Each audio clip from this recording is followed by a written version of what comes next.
días, Dios les bendiga. Puedan ustedes con sus vidas bendecir el nombre maravilloso, glorioso y victorioso del Rey Jesús. Les habla los pastores J. Mario y Rosita, hoy transmitiendo desde su casa la palabra de Dios en este domingo. Y ya en esta próxima semana que viene, el miércoles y viernes, si Dios nos presta la vida, seguiremos transmitiendo desde la casa, pero el día domingo transmitiremos desde la iglesia, desde el templo donde nos vamos a congregar a partir de esa fecha, si es la voluntad de Dios. Así que nunca vamos a suspender las publicaciones y la palabra de los días miércoles a las 7:05, a las 7:15 y los viernes a las 7:15. Y los domingos seguiremos transmitiendo a las 10:45 desde el templo donde nos vamos a congregar. Así que cordial saludo a todos mis hermanos. Seguimos orando, la pandemia sigue con el rebrote en Europa y seguimos orando por esas naciones tan lindas como Italia, Francia, Inglaterra, España, Rusia, todos los Países Bajos, Estados Unidos, Canadá. Estamos orando por todas las naciones donde se ha presentado este rebrote, que también esperamos aquí en nuestros países de América Latina, porque pues estamos en una pandemia y generalmente los rebrotes son parte de la dinámica de la misma plaga. Y estamos orando y clamando por todos y estamos con todo el corazón. Así que ha sido un tiempo duro, pero ha sido un tiempo hermoso. Ha sido un tiempo donde la incertidumbre, por lo menos a mí me fascina la incertidumbre, porque es un reto permanente y la vida toda es una incertidumbre. Por eso hay que estar haciendo lo del momento, porque lo demás es incierto, pero aquí hay un Rey de Reyes y Señor de Señores que nos acompaña para hacer cierto lo que para nosotros es incierto, o sea que no hay pérdida. Pero la incertidumbre que hemos vivido en este tiempo ha sido de gran bendición, porque ha sido un reto, ha sido una inspiración, nos ha hecho sentir que debemos vivir el momento y disfrutar el momento, y que el futuro y el tiempo está en las manos de Dios. En tus manos están mis tiempos, dice la palabra. Hoy quiero compartir con ustedes una palabra que he titulado Historias inéditas en el templo. Historias inéditas en la casa de Dios, porque la casa de Dios fue colocada sobre la tierra para producir historias de vida, historias de bendición, historias de sacrificio, historias de revelación. El templo no es un lugar para tertuliar, para hacer los amigos que yo quiero, cuando quiero y como quiero. El templo es un lugar de inspiración y es el lugar de la presencia de Dios. Entonces permítanme compartir esta palabra con ustedes. Empezamos diciendo que se trata de una ciudad muy hermosa del Antiguo Testamento llamada Silo o Silo. Era la capital del imperio o del imperio del pueblo de Dios, digámoslo así. El pueblo de Dios se había asentado en la tierra prometida, ya se había organizado y decidieron escoger a Silo como el lugar para ubicar su tabernáculo, el antiguo templo llamado, antes del templo pues era el tabernáculo, y colocar allí un sacerdote y un ministerio. Y este Silo era el lugar perfecto, era un lugar equidistante, quedaba en el sur de la Palestina, en la Palestina del sur, en Judea. Entonces cada año venía gente de todas las ciudades de Judea, de Palestina, de Samaria y del norte aún, a peregrinar a la casa de Dios, al tabernáculo de Silo, donde había un sacerdote llamado Elí con sus hijos ministrando en ese lugar. Y era pues algo muy especial, era una fiesta a Jehová que se celebraba cada año en el tabernáculo de Silo. Creo que era más grande que el tabernáculo de Moisés en el desierto. Y allí se escribe inicialmente una historia no inédita, porque son historias, esta historia que vamos a narrar es muy común en la casa de Dios. Se repite constantemente. Empecemos la primera historia. Llegó el día de la fiesta anual en Silo, o en Silo. Venía pueblo de todas partes. Había algarabía de personas, había fiesta, los parqueaderos llenos de camellos y de asnos y de carruajes, el parqueo completo totalmente, venta de souvenirs, venta de regalos, venta de comida, venta de sacrificios, de animales para el sacrificio, todo listo, y dentro del templo la programación, el rito religioso dirigido por Elí, el sacerdote, que era un hombre que había perdido la unción, era un hombre que había perdido su frescor y que dirigía un culto allí, ayudado por sus dos hijos, con un ministerio que era llamado a ser santo, pero que sus hijos no santificaron, y él no le interesó que sus hijos no santificaran ese lugar, y él era el que dirigía el culto, más que director era un guardián para que todo el culto se cumpliera. Aquí el sacerdote hace el papel del guardián de una tradición, pero no del que ministra delante de Dios y trae la presencia de Dios a ese lugar. Alrededor pues del lugar había todo un comercio. Dentro había un espectáculo religioso con una serie de protocolos y de leyes y de ritualidades. Si usted encuentra algún parecido con hoy, pues no es simple coincidencia. Esta pues es una de las historias protagonizadas inicialmente por la religión. Dentro del culto están todas las familias, pero hay una familia que empieza a narrar una historia dentro del culto. Un hombre llamado Elcana, casado con dos mujeres, la una llamada Pinina, la otra llamada Ana. Pinina tenía hijos, Ana era estéril. Empieza a protagonizar una historia un poco triste allí en la casa de Dios. Primero él andaba con dos esposas. En el principio no fue así, Dios nunca puso a dos esposas a Adán, pero las leyes humanas lo permitían, tal vez por aquello de la población, que necesitaban poblar más la tierra. Entonces un hombre podía tener varias esposas, y eso siempre formó un problema porque eso no era el modelo divino. Uno ve a Abraham con Agar, a pesar de que no era su esposa, pero hubo un problema grave en la familia. Uno ve también a Jacob con Lea y Raquel y las otras damas, y aquí Elcana con Pinina y con Ana se forma una contienda, y como viven una vida contenciosa en la casa, esa contienda la llevan al púlpito, a la casa de Dios, porque uno lleva a la casa de Dios lo que uno es, y deja en la casa de Dios lo que uno es también. Eso no nos podemos engañar. Las leyes humanas pues permitieron esto contra la ley de Dios, y si con una mujer tú tienes problemas o con un hombre tú tienes problemas, ¿cómo será con dos o tres? Debe ser bastante complicada la situación. Pues bien, llega el momento de ofrendar en la casa de Dios, y Elcana es un hombre bueno, es un hombre religioso, es un hombre sano, es un hombre lindo, es un hombre valioso. También la iglesia está llena de gente muy linda, y llama a sus hijos y a cada uno le entrega la ofrenda para que pueda depositar la ofrenda. A su esposa Pinina le da la ofrenda, y como él también ama mucho a Ana, le entrega una ofrenda grande a ella. Y se prende ahí la contención, la discusión. Pinina humilla a Ana, la maltrata porque no tiene hijos y porque le dolió que su marido le diera una ofrenda igual a ella, tan igual a la ofrenda que le dio a todos ellos. Y entonces forma una contienda y le dice: tú eres un estéril, la menosprecia, de alguna manera la pisotea, la humilla. Mira, yo tengo hijos, nosotros podemos ofrendar como familia, tú tienes que ofrendar por allá sola y abandonada. Esto a veces es muy común en el culto, que la gente lleve su contención y sus peleas al culto. Conocí una iglesia, oí hablar de una iglesia, no conocí, que hubo que cerrarla por una ensalada de papas.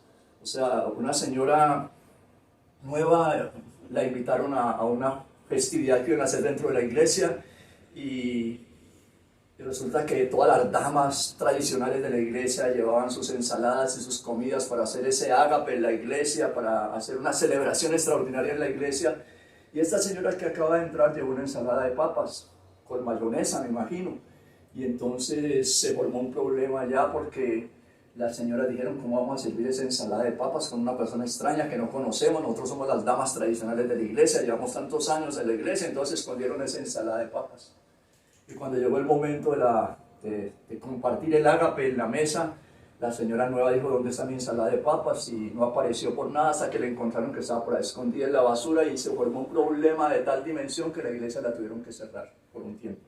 por una ensalada de papas. Porque a veces vamos a la casa de Dios a contender. Y esto es lo que está pasando en este momento aquí. Entonces Ana calla, se entristece y se amarga, pero calla. Y se queda silenciosa en la casa de Dios como debe ser. Y espera que pase el culto, toda la ceremonialidad, todo el espectáculo que se monta allí.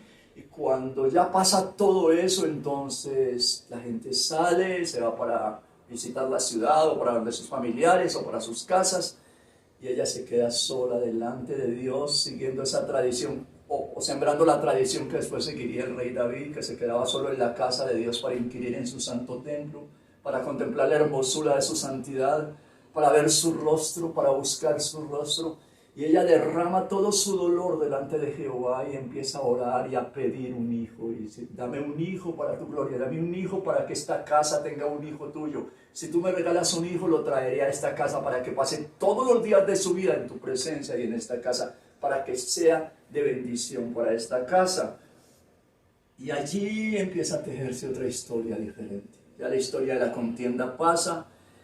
Y Ana empieza a tejer una historia de vida, una historia de clamor a Dios, una historia de entrar en la presencia de Dios, de usar el templo para buscar el rostro de Dios permanentemente. Allí se escribe una nueva historia, una historia inédita en la casa de Dios.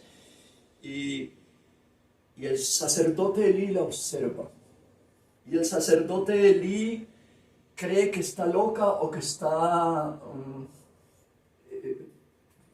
¿cómo se dice? Ha tomado licor, está licorada, está ebria, mejor dicho, está ebria porque balbucea palabras y ella está derramando su corazón a Dios y le está diciendo a Dios, estoy muy triste, quiero un hijo para tu gloria, quiero un hijo para que llene esta casa de la gloria tuya, yo quiero hacer pacto, si tú me regalas un hijo, yo lo traeré a la casa tuya para que esté todos los días. Entonces empieza allí algo muy hermoso. Ana empieza a tocar el corazón de Dios y empieza a tocar una necesidad de Dios.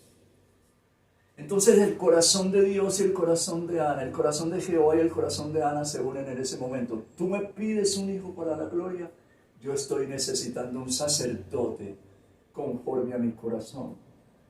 En esta casa no hay sacerdote. Los hijos del sacerdote andan en su cuento y el sacerdote ya está anciano y ya está cansado y ya no hace su labor, no corrige a sus hijos, es muy blando con ellos. Entonces nos pusimos de acuerdo. Tú tienes una necesidad que es la misma necesidad. Y yo te voy a conceder esa necesidad. Entre Dios y Ana hay un pacto en la casa de Dios. Y luego lo expresa el Señor en 1 Samuel capítulo 2, versículo 35. Dice, y yo me suscitaré un sacerdote fiel que haga conforme a mi corazón y a mi alma, a mi corazón y a mi alma. Y yo le edificaré casa firme y andará delante de mí ungido todo el tiempo. Y andará delante de mí ungido todo el tiempo. Me llama mucho la atención que Dios tenía esa necesidad de un sacerdote que anduviese delante de él, de un sacerdote que permitiera que Dios, el Padre Celestial, le edificara su casa y sus edificios. Y lo que necesitara, pero primero su casa, porque podemos construir edificios y no estar construyendo nuestra casa, nuestro hogar, nuestra familia, y no estar construyendo el reino de Dios, sino añadiendo edificios más a la tierra, que está cansada de soportar todo eso.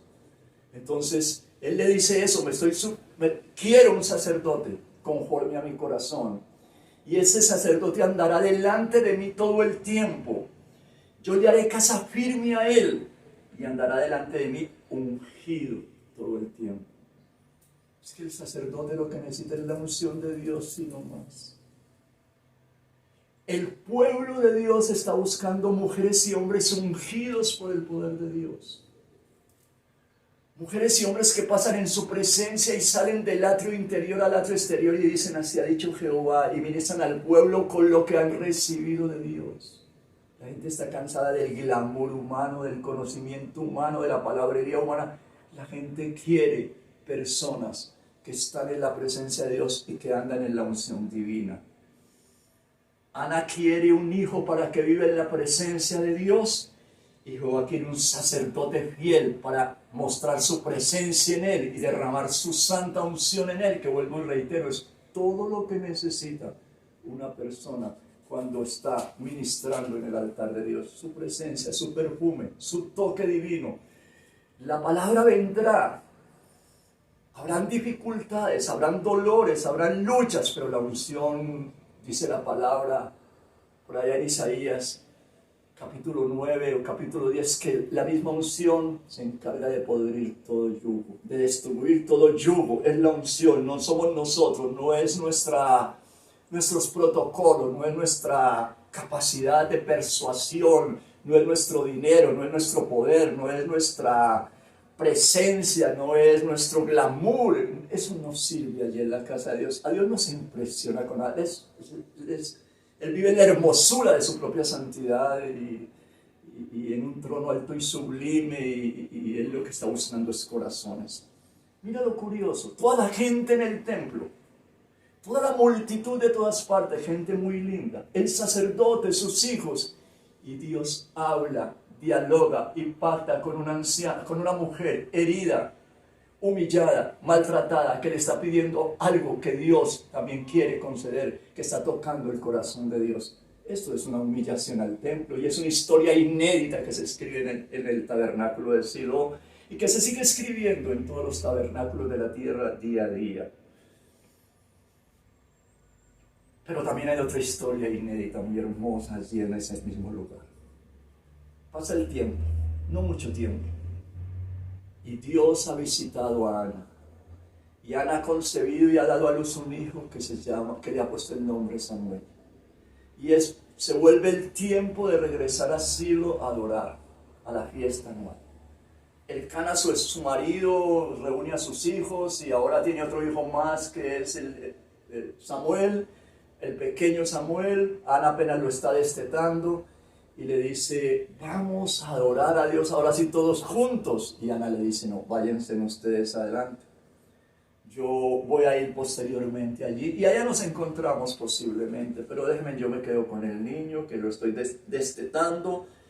Y cuando ellos se van por la noche, Ana arma la maleta, la ofrenda para el niño, lo lleva todo dispuesto y llega a medianoche, toca la puerta del tabernáculo, le abre Samuel, el sacerdote Elí, y le dice: yo soy aquella mujer que clamaba delante de ti, que tú pensabas que estaba ebria y que pedía un hijo. Pues aquí traigo el hijo para que permanezca todos los días de su vida delante de la presencia de Jehová. Amén y aleluya. Sí, se va sola, toma la ofrenda, lleva a su niño a la casa de Dios. Y cuando termina la celebración y todo está quieto, lo entrega al sacerdote. Lo entrega al sacerdote para que ese niño esté allí por toda la vida. El niño que llegaría a ser la luz de Israel, el profeta de Israel, el juez de Israel, el hombre más amado de Israel. El padre de Israel en ese momento estaba llegando como niño recién destetado a la casa de Dios. Ustedes dirán: ¡qué desperdicio! ¿Cómo es que esta mujer no permite que su hijo elija? ¿Cómo es que esta mujer lo lleva y habla por él? ¡Qué desperdicio! Ese niño pudo ser un científico, un ingeniero, un médico famoso, o pudo ser una persona muy valiosa, pero ¿por qué lo llevaste allá? No es justo, diría la gente. Pero yo te digo, más injusto es llevar los niños al pie de un vicio que se colma en las casas cuando estamos tomando licor en todas las fiestas que hacemos. Es más injusto poner un hijo al borde del abismo, llevarlo a la vanidad de este mundo, llevarlo al fracaso de un vicio o de la maldad que hay en este mundo. Pero también dirán: pobrecita Ana, Dios le regala un hijo y ella lo regala y se queda sola. No, Dios hace la obra completa. En el vientre de Ana nacieron 3 hijos varones más, 3 hombres y 2 mujeres. 3 hombres y 2 mujeres. Primera Samuel, capítulo 1, versículos 26 al 28. Nada sola. 3 varones que la van a defender, más su esposo que la amaba, y 2 mujeres que también la van a defender y le van a servir a ella hasta la muerte. Dios hizo la obra completa y allí se teje una historia muy linda.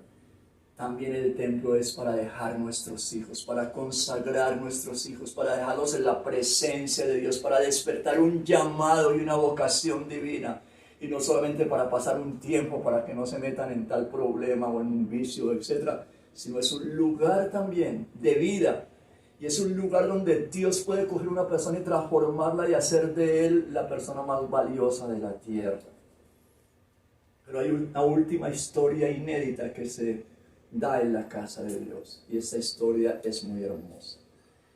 El sacerdote Elí asigna una alcoba, una habitación para que el niño viva allí y el niño va creciendo. Y ya digamos que es el jovencito, el adolescente Samuel que está en la casa de Dios. Y él un día siente mucha tristeza. Él un día descubre el arca del pacto de la alianza que estaba en la casa de Dios. Descubre el tesoro de Israel. Descubre un objeto que fue diseñado en el cielo por el mismo Dios. Una cajita de madera de acacia forrada en oro, con 2 querubines allí en el propiciatorio, también en oro, y al abrir esa puertica del propiciatorio, digámoslo así, encontramos 3 tesoros de Israel, 3 memoriales eternos del pueblo de Dios. Encontramos la vara de Aarón que floreció, una réplica de las tablas de la ley grabadas con el fuego de Dios en esa piedra, y encontramos una muestra del maná que cayó del cielo, y era el tesoro del pueblo, era el símbolo de la presencia de Dios en el pueblo. La presencia de Dios en ese momento, hoy se manifiesta por Jesús y por el Espíritu Santo hoy, pero en ese momento se manifestaba a través de ese tesoro, de la ley, del alimento que viene del cielo, que es el maná, y de la vara de Aarón que floreció, que es la vida que florece cuando está en el altar de Dios y se seca cuando sale del altar de Dios. Así le des todas las cosas de este mundo. Si tus hijos se van del altar de Dios, tarde que temprano se secan. Por eso la vara de Aarón floreció. Y entonces, él ve que ese tesoro está tirado en un rincón como un mueble más del templo. Un templo con tanta gala, un tabernáculo con tanta celebración y la presencia de Dios maltratada, humillada y olvidada. ¿Se da alguna coincidencia con lo que pasa hoy? ¿Cuántas veces hay un glamour exagerado, un Hollywood dentro de la iglesia, pero no está la presencia de Dios allí? O está humillada o tirada en un rincón porque un hombre o una mujer o varios hombres o varias mujeres la reemplazan y la opacan. Entonces Samuel toma una decisión. Mientras yo esté en esta casa, yo quiero dormir al pie del arca del pacto. Yo quiero dormir al pie del arca de la alianza. Yo quiero dormir al pie con la presencia de Dios día y noche. Ese es mi gozo y esa es mi victoria. Yo no permito más que el arca sea sacada solamente una vez al año, cada que hay una calamidad, una tempestad o una plaga o sequía, y la saquen como un fetiche a la calle y den una procesión con ella y la regresen y la tiren en un armario. Y eso cautiva el corazón de Dios. Ana tocó el corazón de Dios. Su hijo Samuel enamoró del corazón de Dios, porque una de las historias que se deben tejer en el templo es esa historia, tocar el corazón de Dios y enamorar el corazón de Dios. Entonces, cuando él empieza a dormir al pie del arca, Dios le llama, Dios le llama. Y él no reconoce la voz de Dios porque todavía es muy jovencito, y lo llama varias veces. Y a lo último él responde al llamado, porque el mismo sacerdote Elí le dice: cuando te llame, dile, habla a tu siervo, que tu siervo escucha. Y ese día Dios lo llamó y le dio el ministerio de ser el sacerdote de esa casa, de ser el ministro de esa casa, porque Elí y sus hijos iban a ser juzgados, iban a ser quitados de ese lugar. Y Dios se había suscitado ese sacerdote, y ese sacerdote que amaba su presencia estaba allí en ese momento, y era el joven Elí, que ministraba delante de la presencia de Dios. Fue a la casa de Dios a buscar su presencia y amó su presencia. Y el que ama la presencia de Dios y permanece en comunión con Dios, ¿qué va a hacer cuando salga afuera? Llevar la presencia, porque uno también da lo que tiene. Si uno tiene la presencia de Dios, eso es lo que uno da. Si uno tiene soberbia y altivez y glamour humano, eso da, eso se filtra, eso es imposible evitarlo. No podemos esconderlo delante de Dios.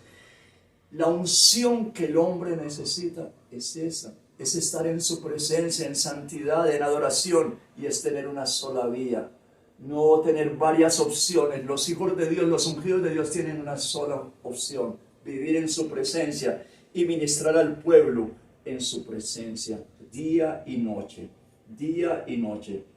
Cuando tú vas a la casa de Dios, debes ir a buscar su rostro. Y eso hizo el profeta, el joven Daniel, buscó su rostro y escribió una de las historias más hermosas que se han escrito en la casa de Dios. La casa de Dios es el lugar para buscar su presencia. La casa de Dios es el lugar para tocar el corazón de Dios. La casa de Dios es el lugar para derramar nuestro corazón ante Él, entregar todas nuestras cuitas y nuestros sufrimientos y nuestras alegrías y nuestras tristezas delante de Él. Y ustedes dirán, pero él quedó muy solo, solo toda la vida en la casa de Dios. Dios hace siempre su obra completa. Él no permaneció solo. Él fue el hombre más amado por su pueblo. Él fue el hombre más respetado por su pueblo. Tenía los amigos que quería tener. Todo el pueblo lo veneraba y lo honraba. No tenía grandes propiedades, ni mansiones, ni riquezas, pero tenía el tesoro de tesoros, la presencia de Dios. Y Dios abre puertas y cierra puertas. Y al que está en la presencia de Dios, nada le falta, porque Dios hasta envía ángeles o cuervos o viudas. Dios usará lo que sea para alimentar a sus hijos que están en su presencia, porque Él cuida lo suyo. Él es el gran yo soy. Y siempre para sus hijos, Él es eso, el gran yo soy. Y se cumple esa palabra que Jesús dice después en Mateo capítulo 19, versículo 29. Y todo aquel que haya dejado casas, hermanos, hermanas, padre o madre e hijos, tierras por mí, por mi nombre, tendrá en esta tierra casas, padre, madre, hermanos y amigos, y ganará la vida eterna. Dios nos dará nuevos amigos. Dios nos dará nuevas personas. Dios nunca nos dejará solos. Cuando Él llama y nosotros obedecemos ese llamado y somos fieles a ese llamado, Él nos bendice. Y esto es para ti, porque tú puedes escuchar la voz de Dios en la casa de Dios. Ahora que regreses a la casa de Dios, o si ya has regresado a tu iglesia, a la casa de Dios, busca su rostro. Busca su rostro. Derrama su corazón en ese altar que Dios te prestó. Honra a los ministros que están en ese altar. No eres el juez de ellos. No eres la lija de ellos. Dios sabe tratarlos y Dios sabe bendecirlos. No eres el crítico de ellos. Debes ser el instrumento que Dios use para su gloria. Mira, nunca Samuel criticó al sacerdote Elí, ni siquiera a sus hijos que andaban mal. Eso no lo era de él. Él estaba ministrando en la presencia de Dios. Nunca Ana se enojó contra Elí porque la creyó ebria o loca. Nunca. Ellos sabían que había dificultades, pero honraban al sacerdote porque el sacerdote estaba en las manos de Dios y Dios tomó la decisión que debía tomar con sus sacerdotes. Pero ellos fueron a la casa de Dios, no a escribir historias de contienda, no a escribir historias de guerra, no a escribir historias contra el ministro, sino a escribir historias inéditas de fe y de amor y de bendición para el reino de los cielos. Historias de vida, historias que tocaron el corazón de Dios y transformaron al pueblo, porque un hombre de Dios o una mujer de Dios, una mujer ungida y un hombre ungido es todo lo que necesita Dios para mover la tierra. No necesita glamour, no necesita belleza. Es más, yo a veces pienso que si Elí hubiera sido un hombre joven, bonito, glamuroso, rico, que anduviera en camellos blindados y anduviera con todos los lujos de la tierra, tal vez Samuel se hubiera perdido porque quería imitar a ese hombre. Pero Dios permitió ver un sacerdote en el decline de su vida para levantarlo a él. Tal vez se hubiera destruido si no hubiera visto a un hombre que estaba siendo sustentado por Dios. Y porque a veces nuestro glamour y nuestra belleza y nuestro encanto hace que muchos se pierdan porque dicen: yo no puedo imitar a este superhombre, yo no puedo imitar a esta superestrella, ¿cuándo lo voy a alcanzar? Él está a millones de kilómetros de distancia de mí, no soy nada, prefiero irme. Porque a veces nosotros los hombres opacamos la gloria de Dios cuando entramos a la casa de Dios y entramos al templo de Dios a opacar la gloria de Dios. Samuel pues no tuvo ese problema. Sabía las dificultades que tenía el ministro y por eso entraba directamente a la presencia de Dios y no sé cuánta oración derramó por el sacerdote, porque lo honró hasta el final. Esas son las historias que debemos de escribir en la casa de Dios. Historias de amor, de fe, historias de poder y de grandeza, porque la casa de Dios es el lugar que Dios nos ha regalado, como el escondedero, dice el rey David. Como el escondedero, me esconderás en tu santuario contra la maldad y la ruina que hay afuera. Es el oasis en medio del desierto. Allí está el agua fresca, allí está el hombre no perfecto, no, pero está el siervo de Dios. Y si tiene la unción divina, calla, porque quiere decir que está en la presencia de Dios. Y allí está la adoración, la alabanza, la oración, las amistades limpias y sanas, las verdaderas amistades. Tenemos que hablar de la amistad, porque eso es uno. Este mundo en cuanto a la amistad está muy mal, porque es un mundo que vive bajo el imperio de la mentira. Entonces las amistades se construyen en mentira y no en verdad. Pero sería el lugar ideal para ser amigos verdaderos, sería el lugar verdadero para tener una verdadera relación con las personas hermosas. Sería el mejor lugar de la tierra. Y no solamente depende del pastor, sino depende de ti también. Ana transformó el templo. Samuel transformó el templo a través de la oración y el quebrantamiento y la humillación. Hace 8 días veíamos eso. Salomón pedía cosas de lo que quería que Dios hiciera en su casa. Lo que quería que el pueblo pidiera en su casa. Dios le decía: no, lo que yo quiero es un corazón quebrantado y humillado. Un pueblo que entre a buscar mi rostro. Un pueblo que doble rodillas delante de mí. Y a ese pueblo yo me le revelaré y le enviaré mi Santo Espíritu. Yo estaré con ese pueblo. Que busquen su rostro con todo el corazón y que se arrepientan de sus pecados con todo el corazón. Ve siempre a la casa de Dios arrepentido. Y permite que la unción que Dios le regala al ministro o a la ministra fluya a tu vida y transforme tu vida. Porque también ese sacerdote está llamado a traer la presencia de Dios a ti y de llevarte a ti a la presencia de Dios. Que Dios te bendiga y te guarde. Bienvenido a la casa de Dios. Y qué rico que en esa casa de Dios podamos estar todos juntos, adorando al Rey y tocando su corazón para salir al atrio exterior a tocar el corazón de la gente, llevándolos a la presencia de Dios. Que Dios te bendiga y te guarde. Si es su voluntad, nos vemos este miércoles a las 7:15 a través de este canal de YouTube y a través de las redes sociales de Facebook. Gracias y bienvenido a la casa de Dios, en el lugar donde te congregas. Allí es la casa que Dios te regaló. Bendícela y honrala para la gloria de Dios. Amén, amén y amén. Aleluya.